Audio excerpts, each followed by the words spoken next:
আর খেলা শেষ করে আমরা চলে যাই খাবার খেতে, আর গিয়ে দেখি যে দোকান এখনও বসেনি। তারপর ওদিকে ছোটু বলে যে আমাকেই দাও, আমি নিজেই চপ ভেজে নিচ্ছি। তারপরে চলে আসে আমাদের মুড়ি ঘুগনি বিখ্যাত খাবার। আর এদিকে ছোটু খাবার পরেই একটু প্রেম করতে লেগে পড়ে। আর এদিকে বেধামি চলতে থাকে, যেটা প্রতিটা টুর্নামেন্টে আমরা বাইরে করে থাকি। বল তুই বল। জন্মদিনে খায়নি জানো, কি বলবো আর। হ্যাঁ, টাকা এগুলো কোথায় ঢুকাচ্ছ ভাই? কি করে জানে বলো তো। পরে শুরু হয় সেমিফাইনাল খেলা। আর 6টা টিমের খেলা ছিল, আমরা বাই পেয়ে ফাইনালে উঠে গেছিলাম, তাই আমাদের খেলা ছিল না। এদিকে রানাদার বাচ্চুদের খেলা ছিল, আর রানাদা প্রতিটা বলে বলে 6 মারছিল। আর মাঠের বাইরে অনবরত বেধামি চলতেই থাকে, সেটা তোমরা দেখতেই পাচ্ছ। এদিকে ফাইনাল খেলা শুরু হয়ে যায়, আর আমরা প্রথমে ব্যাট পাই।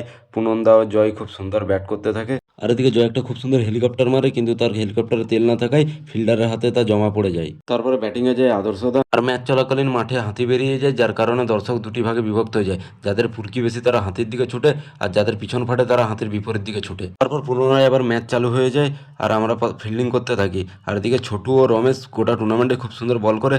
তারপর আমার বোলিংয়ের পালা আসে, আর গোটা টুর্নামেন্টেই আমি একটাই ওভার বল করি, তাও ওর ফাইনালে। তারপর অবশেষে আমরা টুর্নামেন্টটা জিতে যাই। আর টুর্নামেন্ট জেতার পরে অভিজিৎ দা আদর্শ দা একটা বল নিয়ে ঝগড়া লেগে যায় নিজেদের মধ্যে। বলের জন্য তুমি এরকম করছো, জিতে গেছো দেখাও।